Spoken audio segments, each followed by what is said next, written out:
저는 지난 화요일 날 우리 다음 세대 종교개혁팀과 함께 출발하여 저는 어제 귀국을 했고요.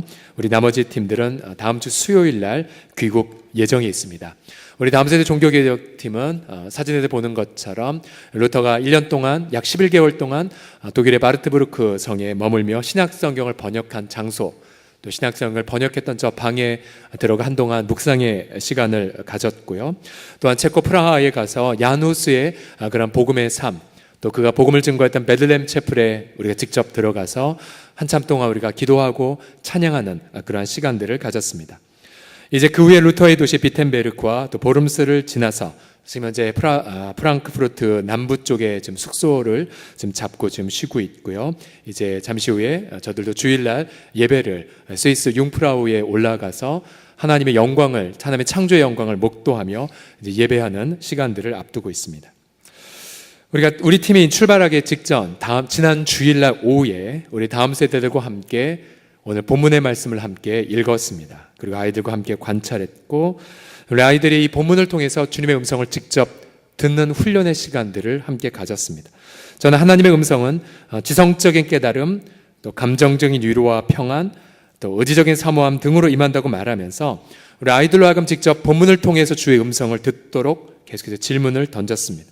그러면서 아이들이 이 오늘 밤 말씀을 통해 주님이 사무엘의 이름을 부르신 것처럼 자신들도 부르신다는 사실을 조금씩 깨달아 갔습니다.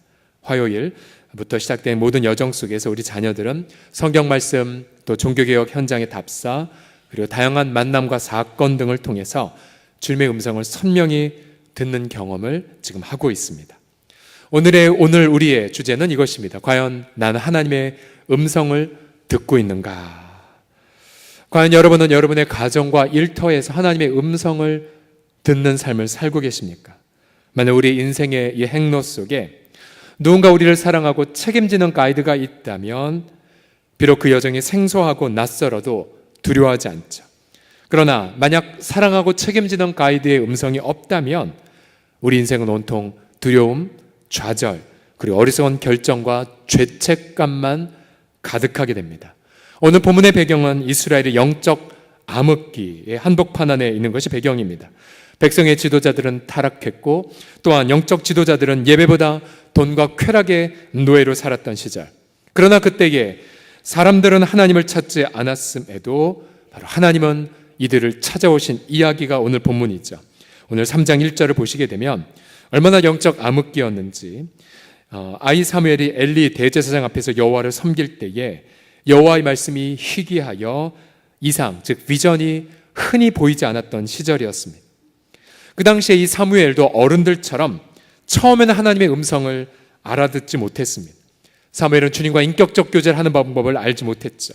그러나 사무엘은 하나님의 음성을 점차 듣는 법을 배워가기 시작했고, 마침내 하나님의 음성을 듣는 이 사무엘을 통해서 민족 공동체가 치유되는 것을 우리는 사무엘상을 통해서 보게 됩니다.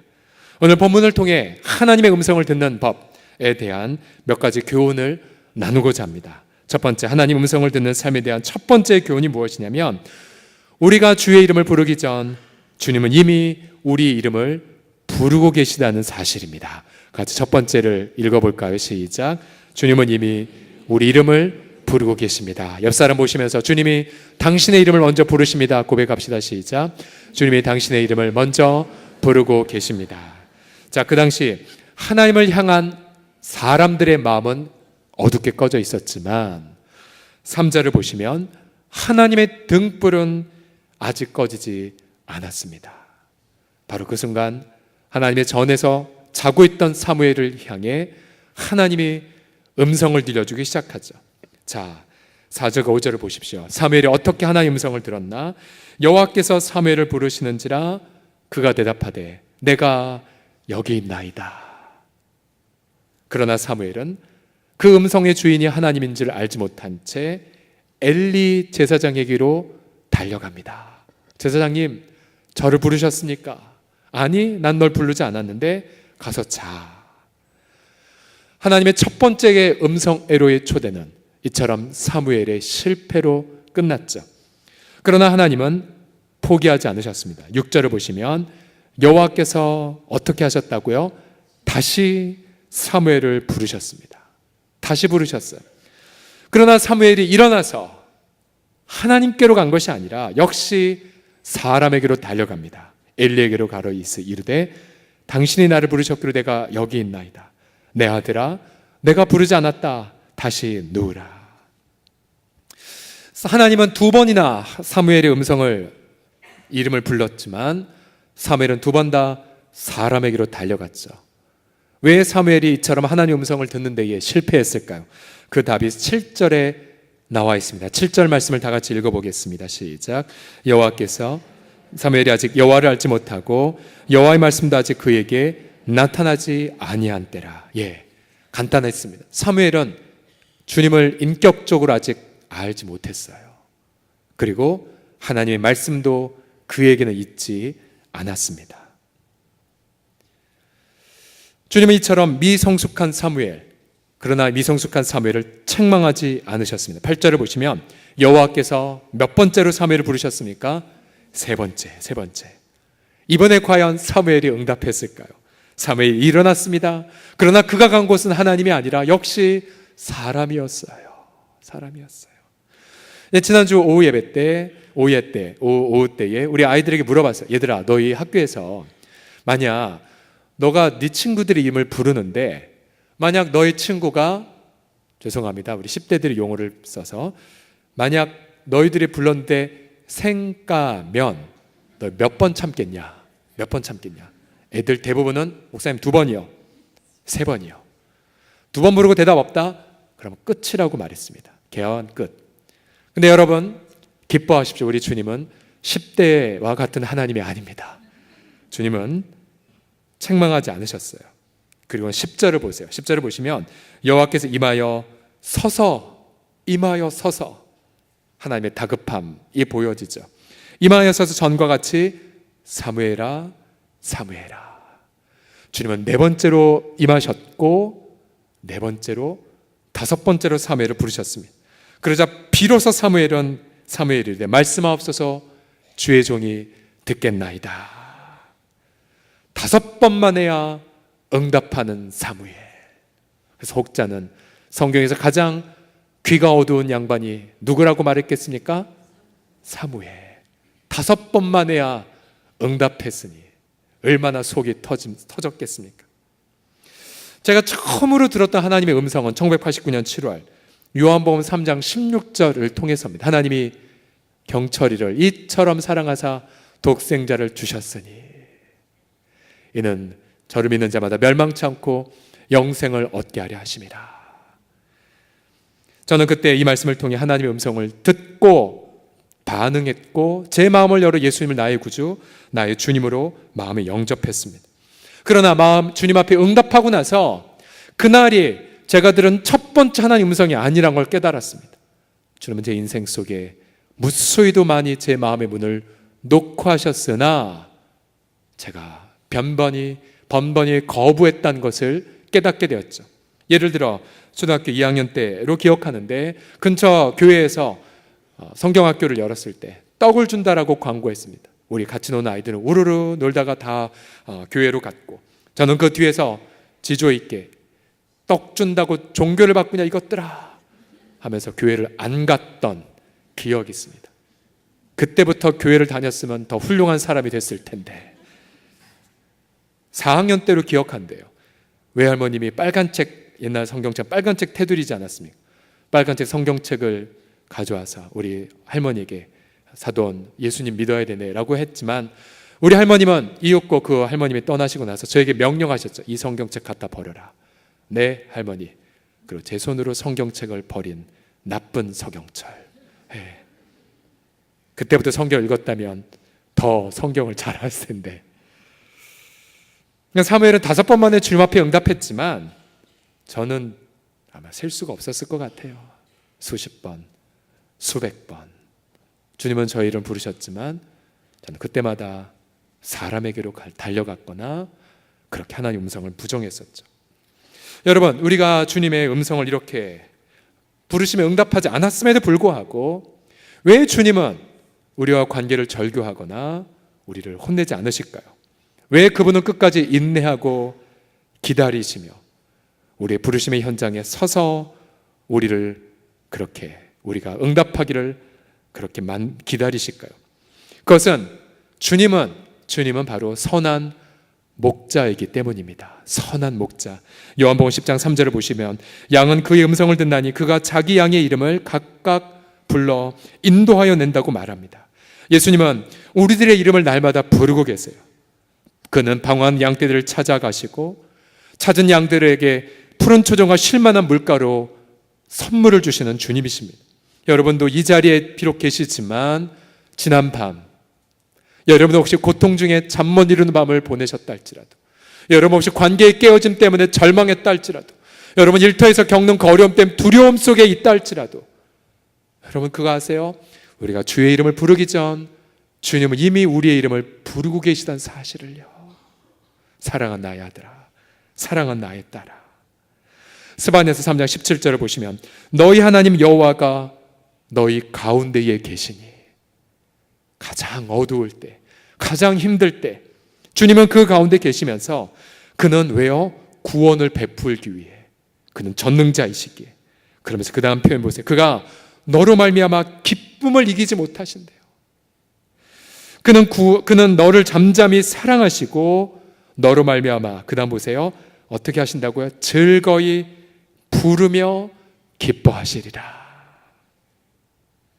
우리 주님은 선한 목자로서 언제나 우리를 기다려주시고 언제나 우리의 이름을 불러주심을 찬양합니다. 그 음성, 그 목자 되신 주님을 신뢰하십시오. 하나의 음성을 듣는 삶의 첫 번째 교훈, 주님은 이미 우리의 이름을 부르고 계시다는 사실. 다시 한번 옆 사람을 보면서 주님은 당신의 이름을 먼저 부르십니다. 고백합시다. 시작. 주님은 당신의 이름을 먼저 부르십니다. 아멘, 아멘. 두 번째로 하나의 음성을 듣는 삶에 대한 두 번째 교훈이 무엇이냐면, 그러면 우리는 잘 못 듣잖아요. 자꾸 실패하잖아요. 염려하지 마세요. 주님이 친히 하나님의 음성을 듣는 것을 도와주신다는 사실이에요. 도와주세요, 그분이요.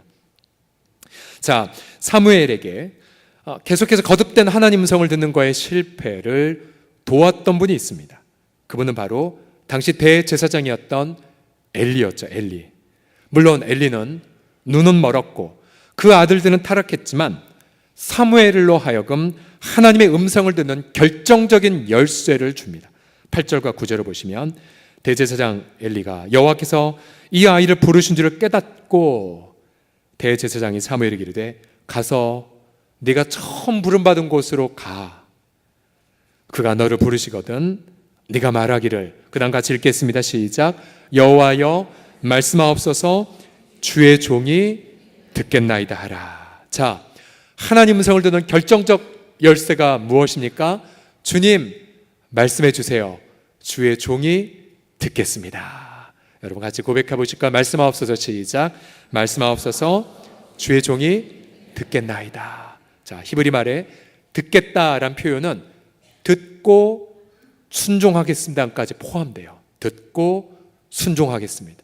자, 주님 말씀해 주세요. 제가 듣겠습니다. 이것을 한자말로 들을 청자에 순종할 종자를 붙여서 청종이라고 표현합니다.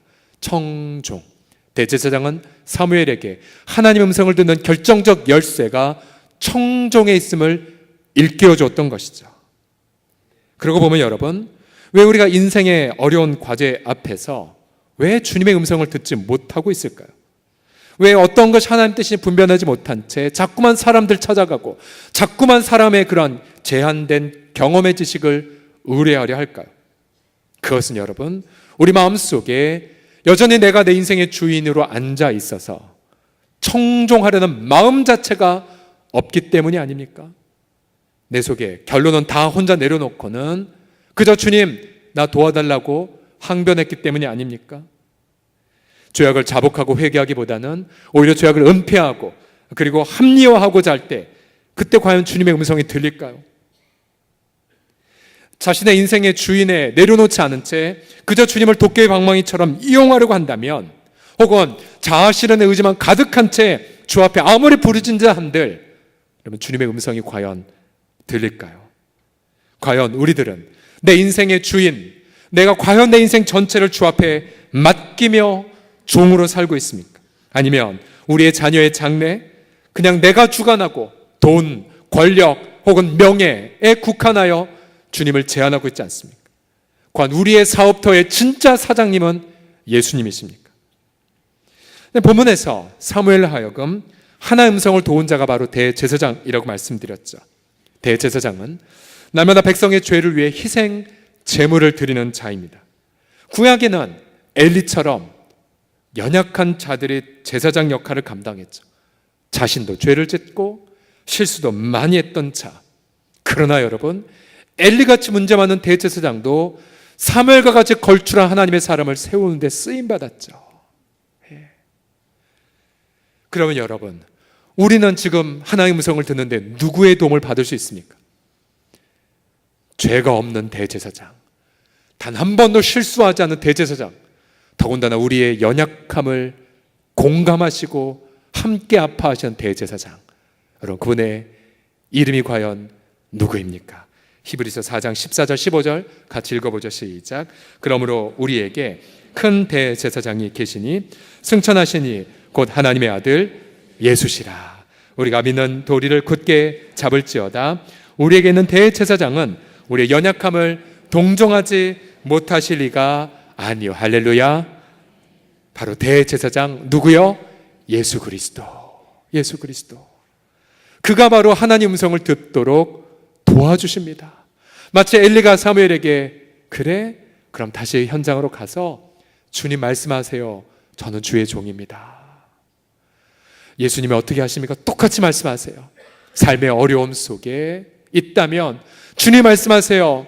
그의 못자국 난 손으로 우리의 어깨를 터치하면서 그 자리에서 엎드려, 그리고 하나님 음성을 들어, 그리고 주 앞에 종이라고 고백하려무나. 우리 인생의 종이 되는 것 대단히 어려워할 수도 있습니다.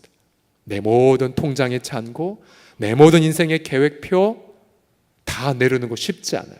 그러나 아주 쉽게 내려놓을 수 있는 장소가 있어요. 그것은 바로 대제사장 되신 예수님의 품 안에서. 왜 우리가 쉽게 그분 앞에서 종이 될 수 있습니까? 간단하죠. 주님이 친히 자신의 모든 영광을 버리고 대신 종이 되지 않았습니까? 그가 종이 되어 그 모든 율법을 대신 순종하시고, 그가 우리의 모든 죄의 속죄 제물이 되셔서 죽음의 종이 되어버려지지 않으셨습니까? 만물의 주가 종이 되신 채 우리에게 오셨기에 우리는 그의 종 되심 때문에 내 모든 것들을 내려놓게 됩니다. 당신이 나를 위해 죽으셨기에 나는 당신의 은혜의 노예입니다. 그때 우린 비로소 내 모든 걸 주 앞에 맡기면서 이런 기도할 수 있죠. 주님이 나를 위해 죽으셨는데 내가 살든지 죽든지 내 인생의 주인은 당신입니다. 그렇게 쉽게 예수님 앞에서 고백할 수 있어요. 사실 어제 제가 귀국하면서 가장 첫 번째 일정을 인천공항에서 바로 일산 요양병원이 가까우니까 우리 서재영 성도님 신방하려고 가서 문병하려고 제가 그렇게 계획을 짜고 목사님 보고 이렇게 오라고 부탁을 했었습니다. 근데 인천공항에 내려서 핸드폰을 켜고 첫 번째 소식이 무엇이었냐면 그 서재영 성도님이 어제 아침 평안하게 아무 고통 없이 소천했다는 소식이었었어요. 평생 끝까지 믿음으로 승리했던 분, 그분의 인생은 하나님 앞에 영광이 되었죠. 우리의 인생 호흡을 머물 자 아무도 없지요. 그러하기 우린 주 앞에 나아가서 주님, 내 인생 성공하든지 실패하든지 부하든지 가난하든지 유명하든지 무명하든지 나는 주님의 것입니다. 우리 대제사장 되신 예수님께서 우리는 그분의 품 안에서 이 고백을 하게 하십니다. 전 당신의 종입니다. 바로 그 순간 하나님 음성이 똑똑히 우리 마음에 들리기 시작합니다. 자, 지난 화요일 날 우리 다음 세대 유럽 종교개혁팀이 인천공항에서 비행기에 탑승하고 이륙을 기다릴 때였습니다. 이제 여정이 어떻게 됐냐면요, 이제 직항이 아니라 모스크바를 경유해서 가는 여정이었거든요. 모스크바에 도착하면 약 한 3시간 정도 기다렸다가 독일로 들어간 비행기를 타고 독일에 도착하면 그날 밤에 미리 예약한 승합차 렌트카 3대를 이제 픽업해서 밤에 묵고 이제 그 다음 날 독일에 바르트부르크 신약 성경을 번역한 장소로 출발하는 게 여정이었거든요. 비행기 타서 이제 보통 차면은 이제 긴장이 풀어 잠자지 않습니까? 잠자고 눈을 떴는데 비행기 소음 속에 한참 날아가고 있게 눈을 떠보니 여전히 인천공항이었습니다. 그리고 나서 또 소식 드는 광고는 중국 측 그 하늘길이 열리지 않아서 이륙이 지연되었습니다. 언제 이륙할지 모른다는 것이었습니다. 아, 그래? 우린 2시간 반 만에 가야 되는데 1시간, 2시간, 2시간 반 마지노선이 넘어가 버렸습니다.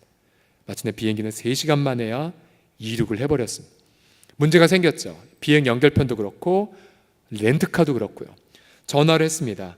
렌트카 회사에 전화했더니 하는 말이 뭐냐면, 우리 입장에서는 당신이 우리랑 오늘 픽업하기로 예약했기 때문에 오면 한 대당 60만 원 위약금 물어야 됩니다.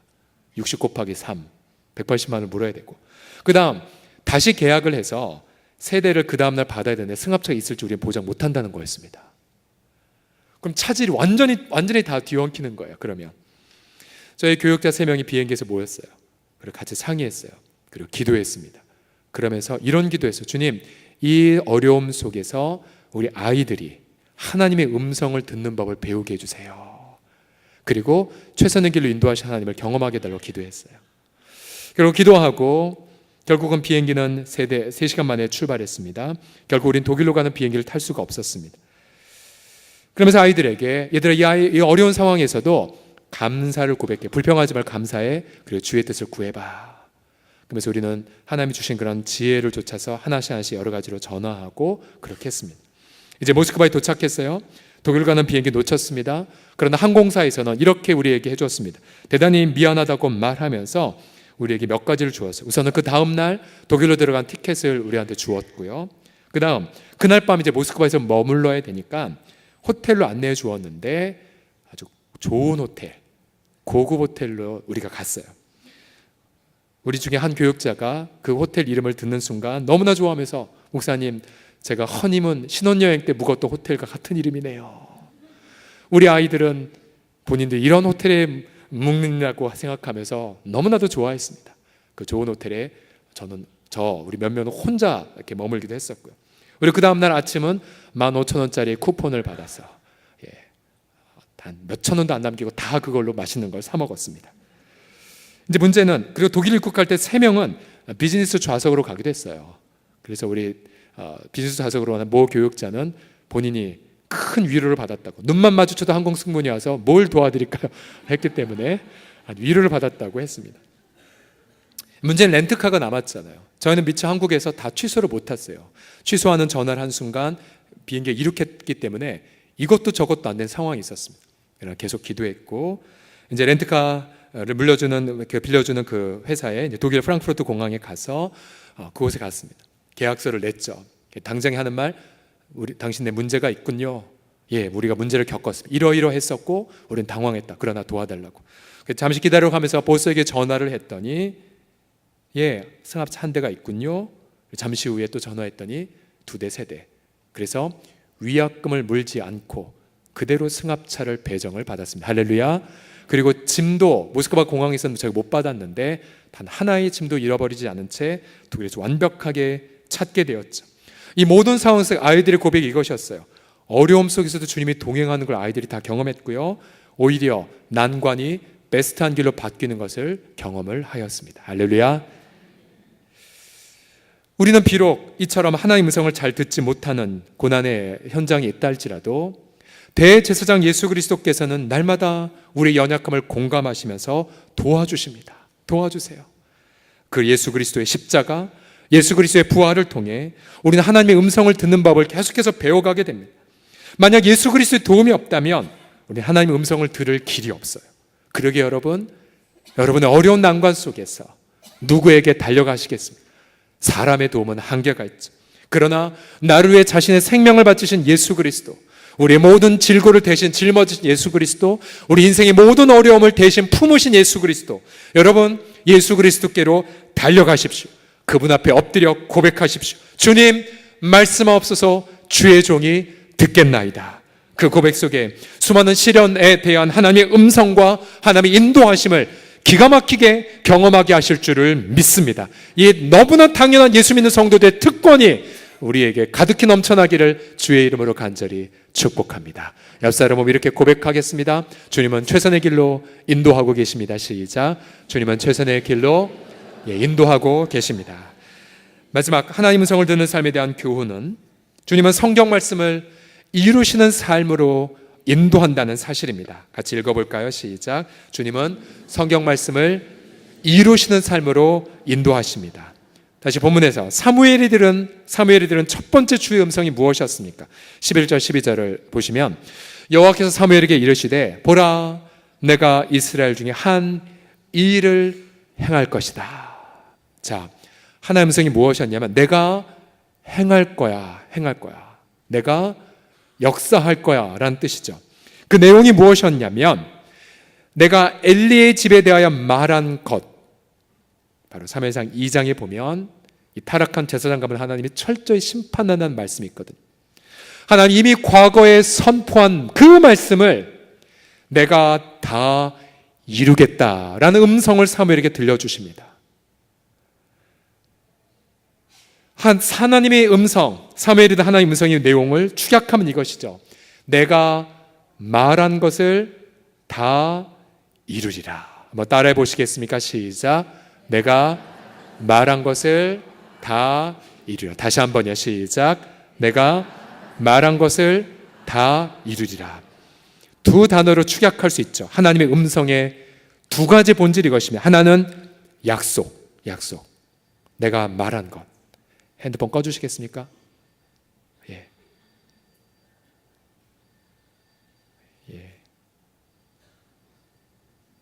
자, 하나님의 음성을 듣기 위해서 여러분 핸드폰을 꺼주시거나 비행기 모드로 바꿔주시기 부탁드리겠습니다. 다시 옆에 사람 보세요. 핸드폰 켜져 있으면은 꺼주십시오라고. 다시요. 다시 한 문단으로 다시 올라가겠습니다. 자, 사무엘상 3장 11절과 12절을 보시게 되면 여호와께서 사무엘에게 이르시되 보라 내가 이스라엘 중에 한 일을 행하리니 처음부터 끝까지 그날에 그에게 다 이루려고 말하였어요. 그래서 여러분 우리가 하나님의 음성을 듣는다고 했을 때 두 가지 요소가 있습니다. 하나는 약속의 말씀, 또 한 가지는 그 약속한 것을 이루겠다는 하나님의 음성. 두 가지 이루어졌어요. 한번 따라해 보시겠습니다. 약속과 성취. 시작. 그래서 하나님의 음성은 언제나 이미 과거에 선포한 말씀을 성취하시는 것으로 임합니다. 우리의 경우 구약 성경에 하나님이 말씀하셨던 약속의 말씀들, 또 예수 그리스도께서 오셔서 구약의 모든 말씀을 다 이루셨죠. 어떻게요? 십자가와 부활로. 신약 성경 그 십자가와 부활의 내용을 설명한 것이지요. 그래서 이제 이 시대에, 구약 시대가 아니라 바로 이 시대는 어떻게 하신 줄 아십니까? 주님, 내가 주의 종입니다. 말씀해 주세요. 그럼 주님 어떻게 하십니까? 그래, 내가 이미 성경을 통해 말한 것 있지. 이 말한 걸 내가 너희 때에 이루어 줄게. 이렇게 음성이 들리는 거예요. 그러면 여러분, 만약 여러분이 하나님의 음성을 듣는다고 엎드렸지만 만약 여러분이 성경을 알지 못한다면 여러분이 들은 그 음성을 정확히 알 길이 없어요. 성경 읽으셔야 돼요. 성경을 찾으셔야 돼요. 과거에 고등학교 때 예수님을 저와 같은 시기에 영접한 한 친구 있습니다. 지금 어느 교회 귀한 담임 목사로 계신데 그 친구는 날마다 꿈과 환상을 보았어요. 어느 날 그 친구가 학교에 왔더니 나 어제 환상을 봤는데 가운데 점이 있고 주변 육각형 모양의 모양이 있었는데 이게 뭘 뜻하는지 모르겠다고 그랬어요. 물론 저는 그때 어렸기 때문에 야, 넌 좋겠다. 환상도 보고 나는 그런 게 없는데. 그러나 문득 얘기하면서 야, 혹시 그게 이 말씀이 아닐까? 그 전날인가 제가 우연히 읽었던 성경 구절에 이런 말씀이 있어요. 내가 너희에게 불성곽이 되리라. 찾아서 보이세요. 혹시 이 불성곽에 대한 말씀이 아닐까? 그 친구는 누구를 불허했겠습니까? 저를 불허했죠.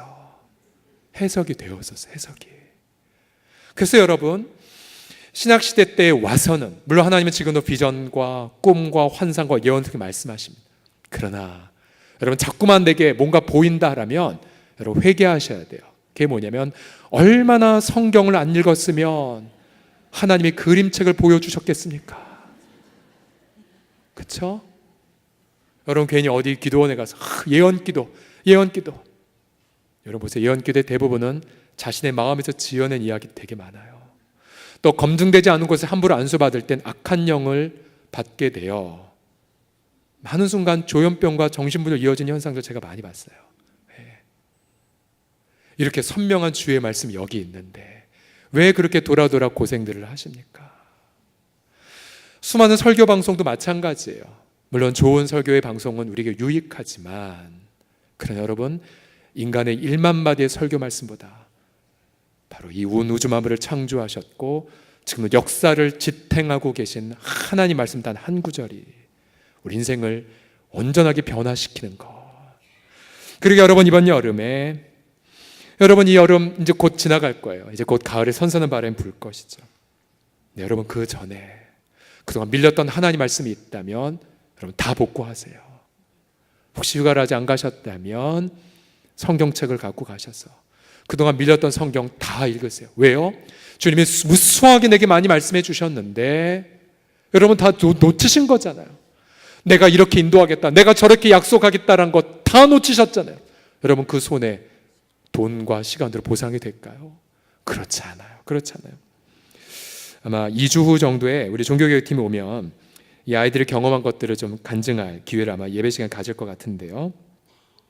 매일 아침에 성경을 묵상하고 하루를 시작하고 또 아이들이 직접 큐티를 인도하게 했어요. 아이들이 되게 잘하더라고요. 설교도 잘하더라고요. 아이들이 하루하루가 역동적인 말씀의 체험이었는데 한 아이가 제게 이렇게 질문했어요. 목사님 이번에 말씀 묵상수 누가 정한 거예요? 저는 맥진 성경 통독 따라 사도행전, 로마서 이렇게 묵상하고 있었는데요. 이렇게 말해요. 목사님 말씀이 너무도 정확해서 소름이 끼칠 정도예요 라고 대답했어요.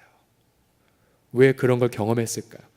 히브리서 4장 12절에 보면 이런 표현이 있죠. 같이 읽어보겠습니다. 시작. 하나님의 말씀은 살아있고 활력이 있어. 다이나믹하죠. 역동성이 있죠.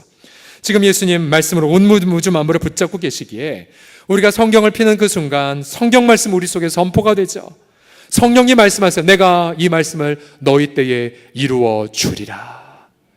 무수하게 많은 성도들이 이 약속의 말씀을 경험하지 않았습니까? 과거에 재판 때문에 자신의 소중한 생계의 터전을 잃어버릴 위기에 있는 성도가 있었어요. 같이 갔죠? 예배 드렸어요. 그때 떠올랐던 말씀이 이삭의 우물에 대한 말씀이었습니다.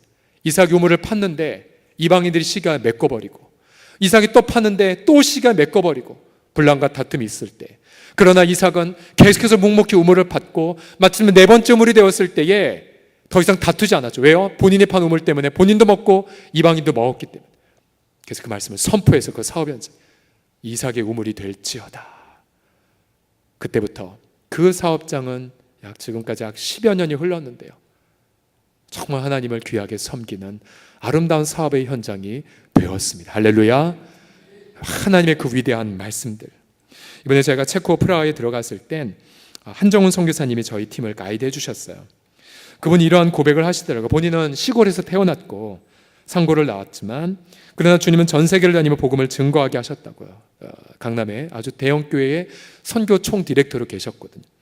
근데 그분은 하나님께서 자신의 사모는 담임 목사 부임을 놓고 오랫동안 기도하셨고 본인도 뭔가 이제는 선한 전환을 위해서 마음에 부담 놓고 기도하셨었대요. 그러다 어느 날 한 성도가 동유럽을 다녀오고 나서 그 땅에 선교사가 없다라는 이야기를 들었대요. 사모님이 찾기 시작했대요. 그러면서 하나님 인도하실 받고 모든 걸 다 내려놓고 여러분 대형교회 부목사를 내려놓고 선교사로 가는 거 쉬운 게 아니거든요. 아이들은 다 커서 이제 그 땅에 가도 언어 배우기도 만무할 그 상황인데 다 내려놓고 세 자녀와 함께 프라하로 들어갔습니다. 그러나 프라하로 들어간 그 첫날 하나님 우연히 인도하신 것은 체코 현직 교회의 어느 장로님의 집으로 인도해 주셨고 그것이 계기가 되어 지금까지 체코 현지 성도들과 함께 복음을 증거하는 사역을 또 현지에 가서 새벽 기도를 인도하는 그런 삶을 지금 살고 계십니다. 이분은 자신의 인생을 간략하게 증거하면서 본인에게 선포된 말씀이 이 말씀이었다고 말씀하셨어요. 바로 시편 81편 10절의 말씀 같이 읽어볼까요? 시작. 나는 너를 애굽 땅에서 인도하여 낸 여호와 내 하나님이니 내 입을 크게 열라 내가 채우리라. 이런 말씀이 있으면요, 밑줄 쫙 긋고 암송하셔야 돼요. 내 입을 넓게 열라 하나님이 채워 주시리라. 본인이 이거를 경험하셨대요. 또 예레미야 33장 3절 말씀에 너는 내게 부르짖으라 내가 내게 응답하겠고 네가 알지 못하는 크고 은밀한 일을 내게 보이리라.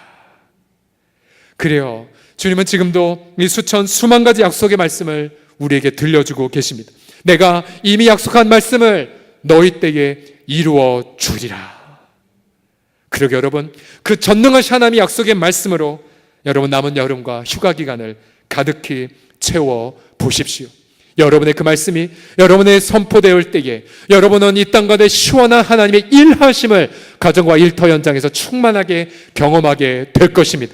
여러분을 통하여 성취한 하나님의 그 말씀은 하나님 앞에 다시 시원한 영광이 되어져서 하나님이 여러분을 바라보고 충성된 나의 종아 잘하였도다라는 칭찬을 여러분이 받게 될 줄을 믿습니다. 이 아름다운 이 영광이 이 여름이 끝나가기 전 우리의 삶 속에 가득히 넘쳐나기를 성삼위 하나님의 이름으로 간절히 축원합니다. 기도하겠습니다. 우리 다 같이 시간 통성으로 기도할 때에 주님 말씀하옵소서 주의 종이 듣겠나이다. 십자가 앞에 나아갈 때 아직까지도 종되지 않았던 부분들 회개하십시오. 회개란 주인에서 은혜의 종이 되는 결단입니다. 가정, 자녀, 건강 다 주 앞에 맡기십시오. 살든지 죽든지 성공하든지 실패하든지 난 은혜의 주님의 것입니다. 함께 고백하며 주님 말씀하소서 우리 가운데 이루어 주실 줄 믿나이다라고 함께 주여 한번 부르고 동성으로 기도하겠습니다. 주여, 살아계신 아버지 하나님, 이 시간 간절히 앙모하며 사모하며 기다리나이다. 우리 주 아버지 하나님의 은혜와 하나님의 권능 속에 나아갈 때에 주님 말씀해 주세요. 주의 종들이 듣겠나이다. 우리가 주인으로 삼았던 죄악을 회개합니다. 가정에 또는 학교에 학업에 또 진로에 모든 부분에 내 인생에 내가 주인이 되어 아버지 주님을 오히려 이용하려 했던 그 아버지의 반역을 용서해 주십시오. 주님의 십자가로 인하여 우리는 당신의 노예가 되었어 은혜의 매인자 또 사랑에 감동된 자 되어 주의 그리스도의 사랑에 강권되어 주 앞에 부복하나이다. 주 예수여, 내 인생의 주권이 내 호흡의 주권 또 내 심장의 박동이 당신에게만 있나이다. 주 예수님, 그러하게 내 인생 전체 하나님 앞에 붙들려 하나님 앞에 영광이 되어지는 그런 복된 인생 주여 되게 하여 주시옵소서. 주님을 송축하며 주님을 찬미합니다. 또한 우리 아이들이 지난 화요일날 경험했던 것처럼 정해진 계획이 있었는데 그것이 좌절이 되어 잇따르는 그 좌절의 연속으로 두려움과 낙담을 경험하신 분도 계시지요. 아무것도 음성이 들리지 않고 무섭고 죄책감만 있고 후회가 막급한 그 영혼들, 자신의 그 아픔들 양손에 그 제목을 얹은 채 가슴에 얹어주시겠습니까? 그래서 우리가 이 기도를 하죠. 주님의 사무엘 그 어두운 현장에 서서 계속 부르시는 것처럼 주님이 나의 어두움은 주님을 만남의 장소가 될 줄을 믿으면서 주님 이 난관이 주님의 최선이 될 줄을 믿습니다. 주님의 시련이 주님의 베스트한 길이 되게 하실 줄 믿습니다. 이제 함께 주 앞에 동성으로 아를 때 주님이 이미 성경을 통해 주신 음성을 깨닫는 시간을 갖게 될 것이다. 함께 동성으로 기도합시다. 은혜와 자비가 풍성하신 주 예수여,